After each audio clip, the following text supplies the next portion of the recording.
You're tuned into Between You, Me, and the Speculum with Dr. Jew, pushing wellness for women and having honest conversations about your health. On today's episode, Dr. Jew breaks down the truths behind HPV, cervical cancer, vaccines, and why early detection is your best defense. Forget fear tactics. This is real education with real empowerment. Let's tune in, take notes, and share what Dr. Jew delivers. HPV. Let's talk about it. Human papillomavirus, did you know, is the #1 sexually transmitted infection throughout the world? Absolutely. If you have had sex, I don't care if it's once, 100 times, 1,000 times. If you have had sex, you've been exposed to the human papillomavirus. Why is that important? Because globally, HPV causes 600,000 or more cervical cancers.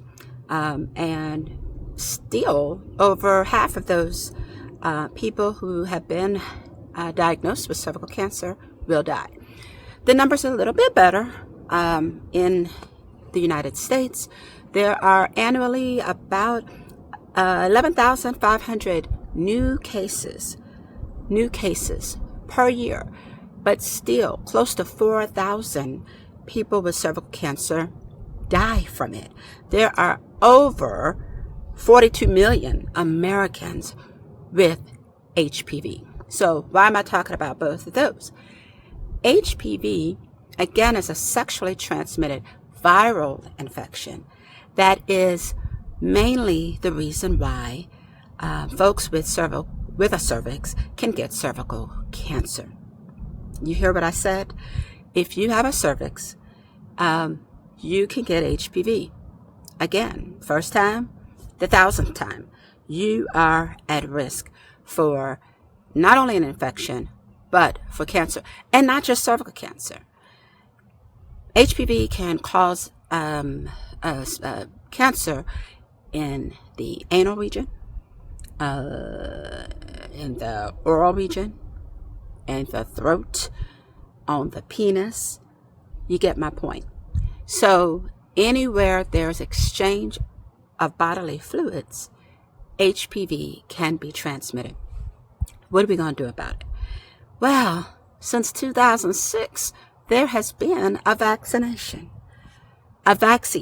and it is recommended here in the United States that we start getting our young people between the ages of 11 and 12 a series of the HPV vaccine. If you start early, 2 shots. But if that person is 15 or older, they need a 3-shot series. You can start as early as the age of 9, and it has been extended just a few years ago up to the age of 45. So let's talk about that.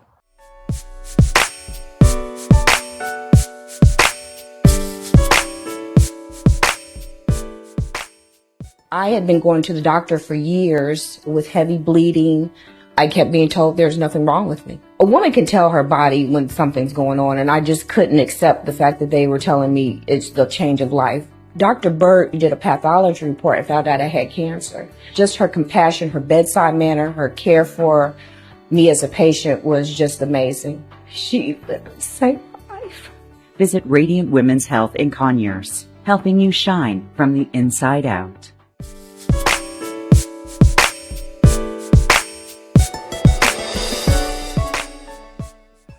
Why is it important for you to take your child to have the vaccine?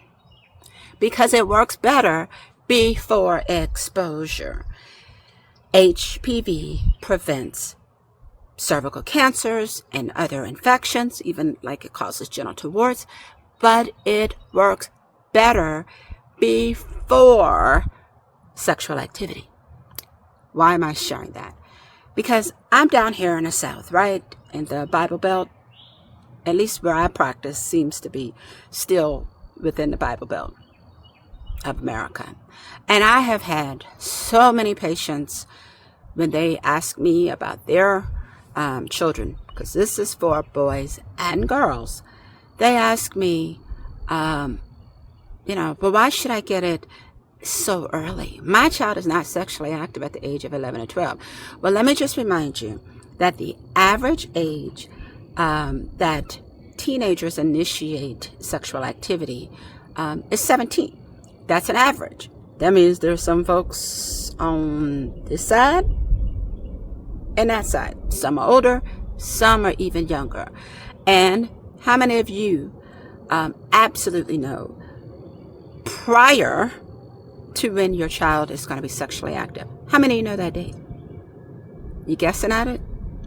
And I have said to some of my patients for the past 20 years that I've been practicing, it is great that you believe and you are training, teaching, guiding your child to be a virgin until the day she's going to walk down that aisle. But how do you know that her groom standing on the other side is not going to be the one who gives her HPV? I've also heard, well, I think that is a choice for my child to make. I'm not going to give them a vaccine and put that on them because there's side effects. There's side effects to everything. You eat side effects every day. But my point is this. About over 70% of babies, when they are born, receive a vaccine against a very well-known sexually transmitted infection, hepatitis B.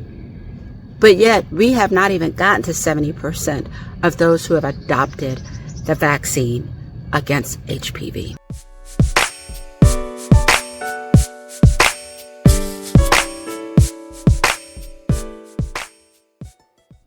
When did this begin? How long has it been going on? Did you think it would just go away? Men, talk about it. Why can't we? Hi, I'm Dr. Julianne Adams-Burt. 43% of women experience a sexual problem, yet they don't want to talk about it. We can help you feel the way you used to. So talk to us. Visit radiantwomenshealth.com today.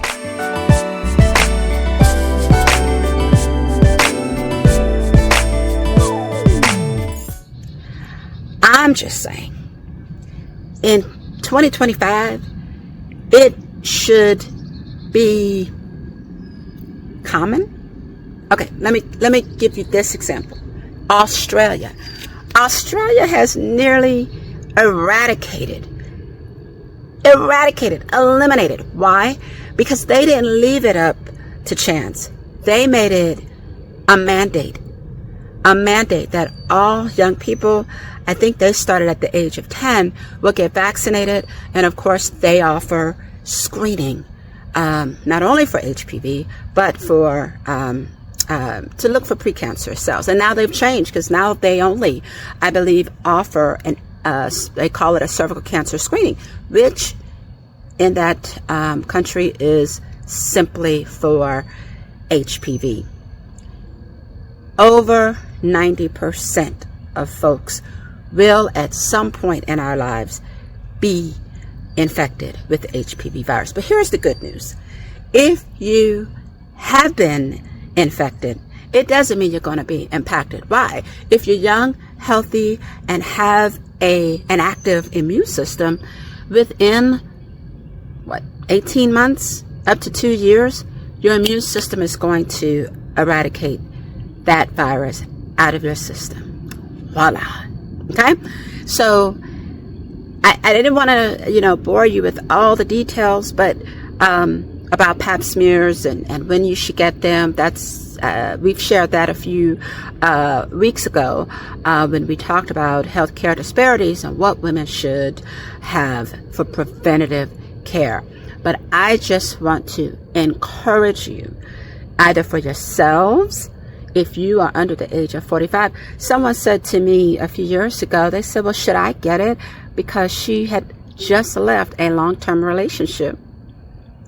And she knew her future probably was going to include a new partner.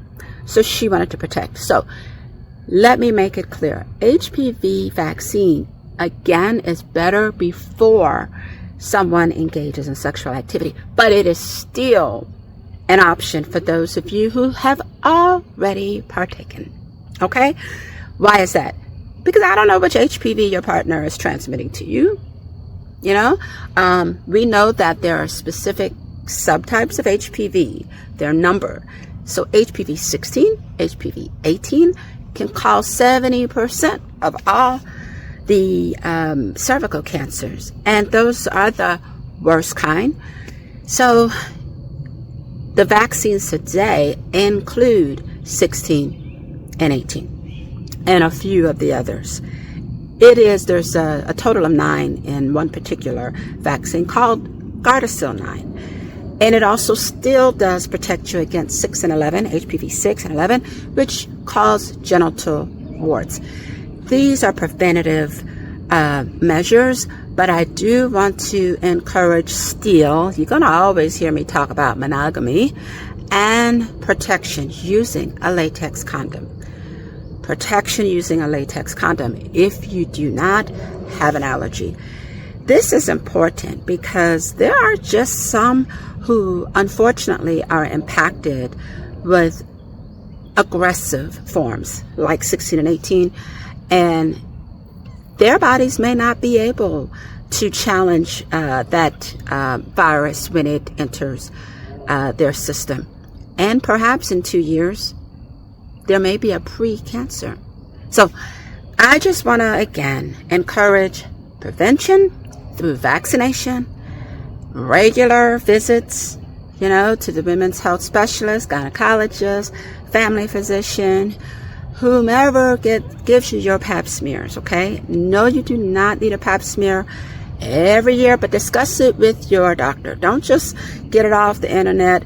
I want you to, and it's not a one-size-fits-all approach. I talk to my patients, and I'll let them know, okay, the recommendation now is once every 5 years. But that may not jive for, Miss Sally Sue. She may be like, Dr. Bird, you're going to do my pap smear. If Blue Cross Blue Shield paying for it, and I oblige, do it if that is what you so choose. But I do like to educate people, right? That's why I'm on here, right? Between you, me, and the Speculum is really an opportunity to educate the masses.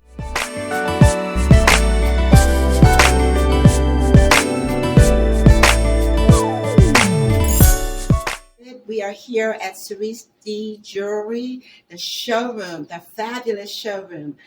We are here with physicians, attorneys, educators, Black women professionals of Atlanta. I am so excited to have helped to curate this event. Now, I had nothing to do with this fabulousness you're seeing here. The food that's down the hall, it is all the creativity and the vision of Cerise and her mother, Deborah. This place is the place to come, ladies.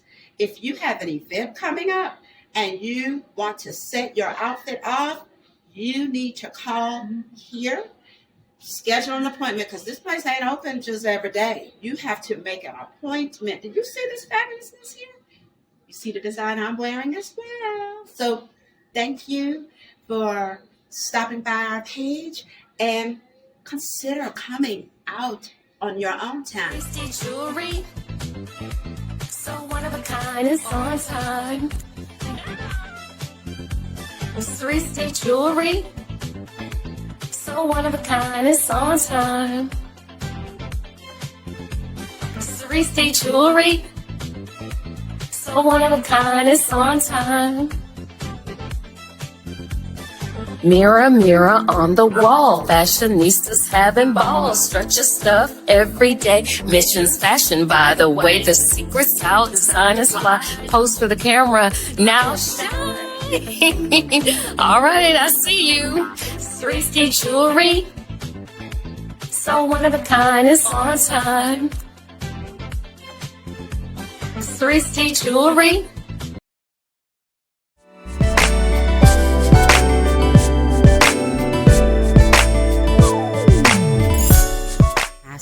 I just want you to take care of yourselves. I want you to protect your yourselves, your loved ones, your family, your friends. Share your experiences. Share this channel, this message today. It can save a life. In 2025, again, probably, getting the vaccine, it's not going to hurt. Oh, I did want to share about that because that was really all the concern back in 2006 when the first vaccine came out. It was fast-tracked.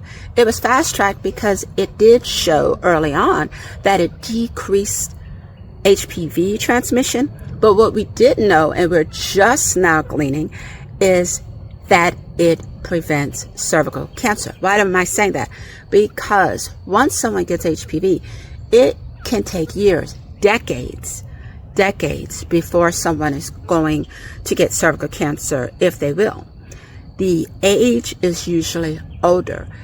The people who are diagnosed with cervical cancer more than likely didn't acquire it last year, HPV. They acquired it in their teens, perhaps, or in their 20s. And now, all these years later, now they're in their 40s and they may be diagnosed. So please, please, please, again, if you are still within the age group, go get your vaccine. If you are in a relationship or seeking a relationship, make it a monogamous one. Use some latex condoms to put a protective barrier. And that's not 100% because the areas that are still exposed can still transmit. All right. I think I'm done. I think you get my message. It's important. It's important because, again, there are just some things. We've seen it. We've seen it in another community, Australia, where nearly eradicated. And before I go, I do want to, give a shout out to Miss Henrietta Lacks, who in 1951, she showed up to Johns Hopkins with vaginal bleeding. And unfortunately, between January and then October, she succumbed to her diagnosis of cervical cancer. But because of Henrietta Lacks, 31 years old, because of Henrietta Lacks, mother of 5, a wife, farmer, because of her, we know all the things. We have a vaccine now. We have an understanding. The understanding that HPV 16 and 18 were the most oncogenic or virulent, the ones that cause the worst aggressive types of cervical cancer. We know because of that black woman. So I want to, take a moment to honor the life of Henrietta Lacks. Not only do we have all the information that we now have about cervical cancer and how to prevent, polio in this country is essentially extinct because of her. The understanding of cancer treatments, COVID-19 vaccine, all of the, 20th and now 21st century advances, a lot of them we owe to her. So thank you, black woman. Peace out. Check us out every Wednesday. Wednesdays are for pushing wellness for women. Bye. Hi, I'm Dr. Jew. This is Between You and Me. The content shared on Between You, Me, and the Speculum with Dr. Jew is for informational purposes only. While Dr. Jew is a licensed physician, the information provided should not be considered a substitute for professional medical advice. Always consult your primary care physician or healthcare provider before making any changes to your health or wellness routine. The views and opinions expressed are those of the host and do not represent the views of any medical institution or organization.